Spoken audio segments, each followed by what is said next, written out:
الحمد لله نحمده ونستعينه ونستهديه ونسترشده ونعوذ بالله من شرور انفسنا ومن سيئات اعمالنا من يهد الله فلا مضل له ومن يضلل فلا هادي له واشهد ان لا اله الا الله وحده لا شريك له وان سيدنا محمدا عبده ورسوله اللهم صل وسلم وبارك على سيدنا محمد وآل سيدنا محمد كما صليت وسلمت وباركت على سيدنا إبراهيم وعلى آل سيدنا إبراهيم في العالمين إنك حميد مجيد. أما بعد فإن أصدق الحديث كتاب الله وخير الهدي هدي سيدنا محمد صلى الله عليه وآله وسلم أن شر الأمور محدثاتها كل محدثة بدعة كل بدعة ضلالة وكل ضلالة في النار. Ini rahmatullah. Di tangan saudara adalah diktat yang ke-51. Diktat yang insya Allah akan memberi petunjuk dan sedikit atau menambah sedikit pengertian saudara bahwa dunia ini bukan saja tempat manusia hidup, tetapi juga tempat hidupnya ideologi-ideologi dan paham-paham. Di dunia ini tempat pertentangan dan perlawanan antara ideologi dengan ideologi. Ini berjalan sejak Allah Subhanahu wa taala menciptakan syaitan dan menciptakan malaikat yang ditugaskan masing-masing untuk menarik hamba-hamba Allah, yang satu kepada kebaikan dan yang satu kepada kejahatan. Pengajian kita yang baru lalu kita sudah membaca beberapa ayat bahwa syaitan diberi oleh Allah kesempatan untuk menyesatkan. Para nabi diutus untuk memberi petunjuk.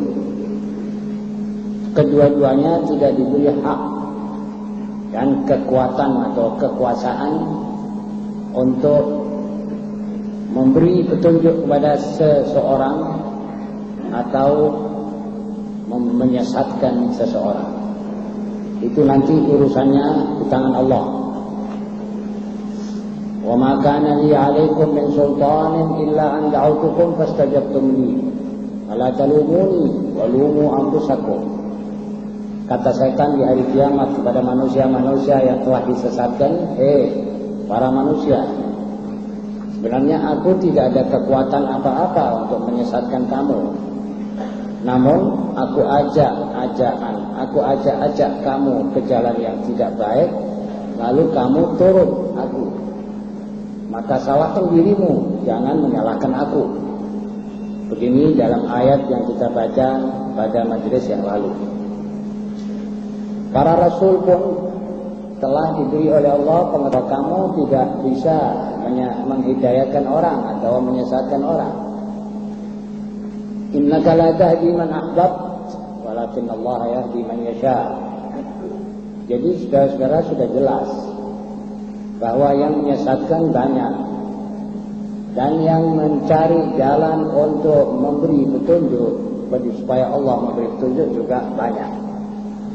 Sampai pada titik di mana kita berbicara bahwa manusia ini nanti dalam struggle, dalam perjuangan, yang satu mau menarik temannya kepada kejahatan, yang satu mau menarik temannya kepada kebaikan, dan dua-dua tidak diberi kekuatan apa-apa untuk menyesatkan atau memperbaiki.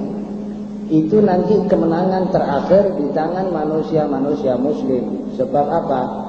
Sebab in takunu ta'lamun fa innahum ya'lamuna kama ta'lamun wa tarjuna min Allahi ma la yarjun. Kamu juga merasa capek mengingatkan orang, capek bertabligh. Mereka juga capek mengeluarkan bondo untuk menyesatkan. sama-sama merasa berat, ada satu kesempatan yang dibuka untuk kamu wahai kaum muslimin dan mukminin yang tidak dibukakan untuk golongan lain, yaitu apa? Memohon. Jadi kita di dalam saat-saat di mana umat Islam sudah menyampaikan apa yang benar, maka sudah kewajiban mereka sudah dilaksanakan. Tinggal apa? Tinggal sama-sama menyuwun kepada Allah, mohon kepada Allah. Jadi generasi muda kita pelihara.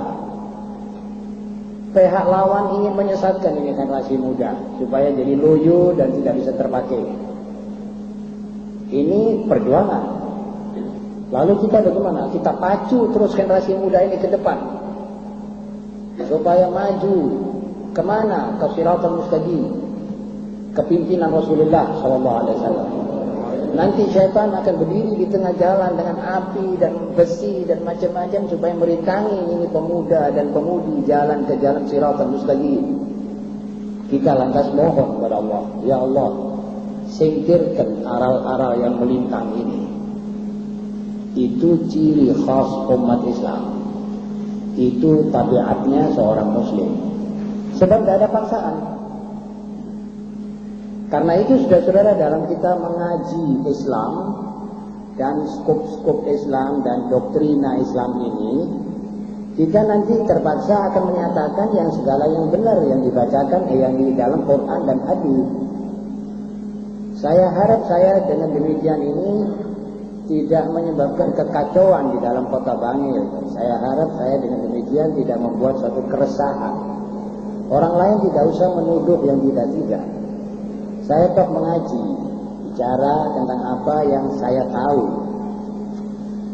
Dan pihak lain pun juga sudah cukup memberi penerangan di segala macam bidang dan kekuatan-kekuatan yang mereka sudah tumpahkan dari kaum barat, dari mana itu sudah cukup juga mereka mengemukakan pendapatnya. Tinggal biar masing-masing bebas menyatakan pendapatnya.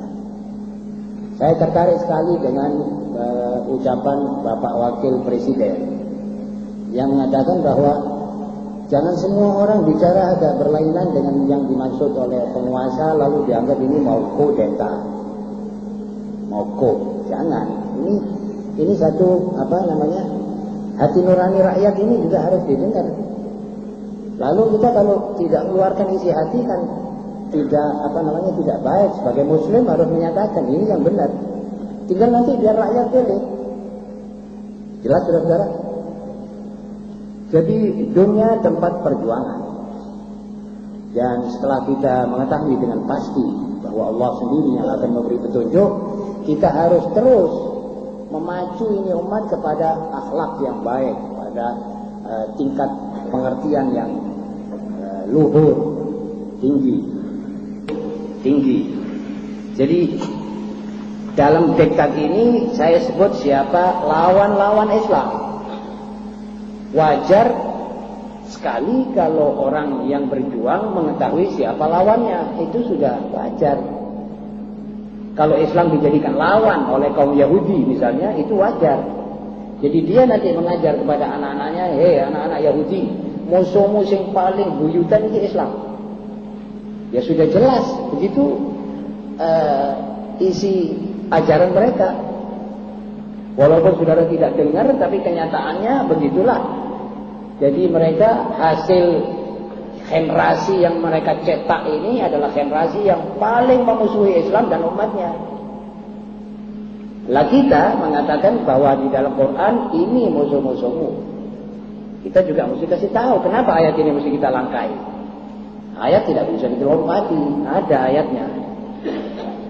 Jadi pertama-tama Allah SWT menganggap bahwa musuh-musuh yang paling berat itu adalah setan. A'udzubillahi minasyaitonirrajim. Inna syaitana lakum aduwwun mubin. Jadi syaitan itu adalah lawanmu, hei manusia. Setan itu yaitu lawanmu yang paling buyutan, nomor 1. Jadi lawanmu yang paling kuat adalah setan. Jelas. Di mana itu setan itu? Setan itu bersemayam dalam hawa nafsu, emosi yang mengajak kita kepada kejahatan, syahwat yang meluap-luap, ingin melampaui batas, tidak tersalurkan. Keinginan kemilikan, ingin mempunyai sesuatu tetapi dengan merugikan orang lain. Itu semangat-semangat dan gejala-gejala yang timbul dari hawa nafsu. Dan itu sumbernya setan. Melawan ini adalah satu perjuangan. Dan diharuskan oleh Allah.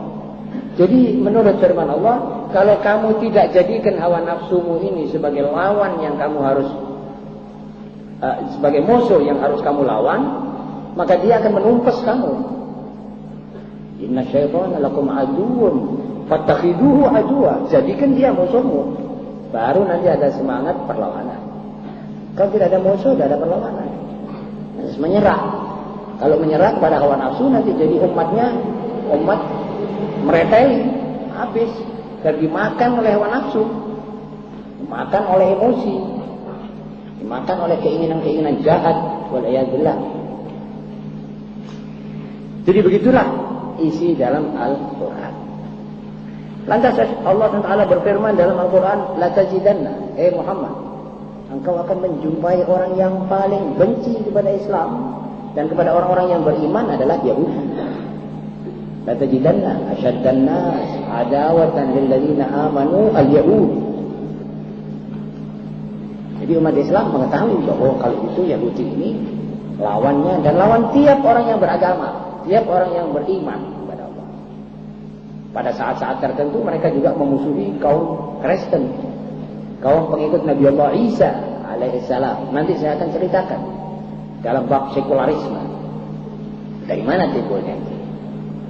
Kemudian ada ayat yang mengatakan walladzina asyraku, orang-orang musyrik, orang-orang yang mempersekutukan Tuhan, baik mempersekutukan Tuhan dengan dolar atau mempersekutukan Tuhan dengan hawa nafsu, yakni menyembah hawa nafsunya. Hawa nafsuku ini yang betul, orang lain tidak betul. Jadi dia mengikuti terus hawa nafsunya, mengikuti jejak apa suara isi hatinya. Ini orang yang menyembah hawa nafsunya. Ini juga mempersekutukan Allah. Afara'aita man ittakhadha ilahahu hawa wa adallahu Allahu ala ilm wa khatama ala sam'ihi wa qalbihi. Muhammad, bagaimana kau bayangkan orang yang menjadikan hawa nafsunya sebagai Tuhannya, diikuti mutlak, kemudian kupingnya dan hatinya ditutup oleh Allah. Justru dia orang yang mengerti, bukan orang bodoh. Kalau orang buta huruf sih lain lagi hukumnya. Ini mengerti, orang intelek. Faman yahdi, siapa gerangan yang akan memberi dia petunjuk selain daripada Allah? Ayat. Jadi orang yang menyembah Allah dengan hawa nafsu, dualis ini termasuk mempersekutukan. Menyembah kedudukan juga. Jadi kut-kut fundamentalisme tentang kedudukan. Dia mau kedudukan. Ini juga menyembah ini. Ini juga sesat, musyrik. Jadi orang yang menerima kedudukan sebagai nikmat daripada Allah ini tidak musyrik.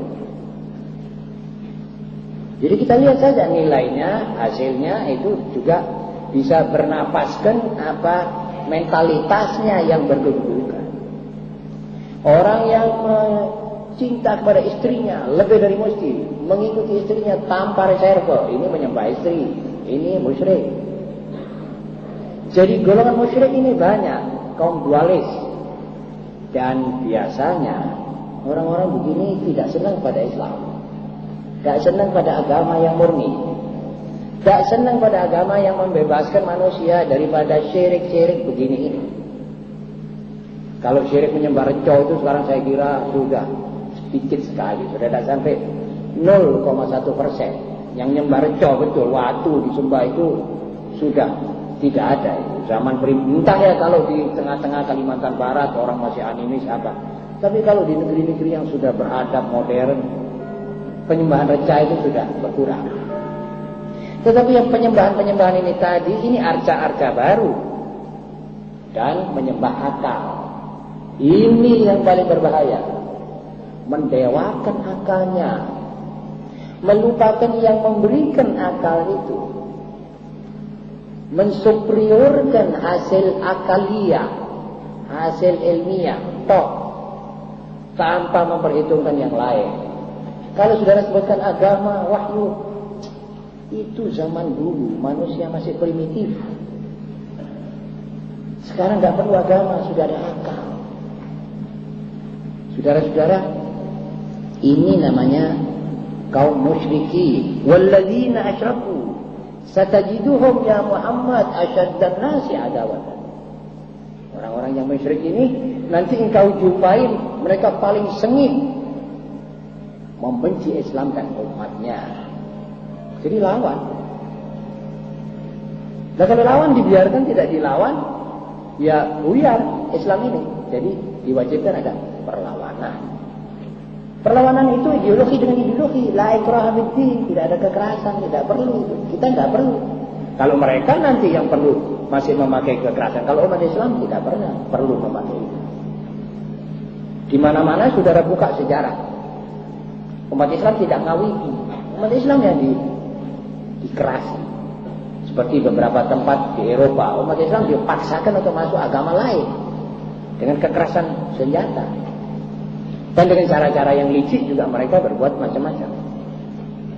Kemudian An-Nasara, orang-orang sesudah pengikut Isa yang asli sudah kembali kepada musyrik.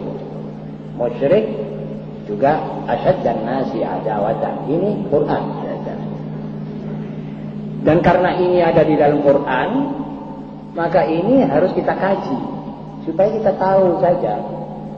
Tidak usah ada keresahan, tidak usah ada kegelisahan, tidak usah ada orang tersinggung. Orang ini Quran. Quran itu dari Allah. Allah yang menciptakan kita, membawa kata-kata begitu. Saudara-saudara, saya ulang-ulangi ini supaya saudara jangan salah tompo, salah mengerti.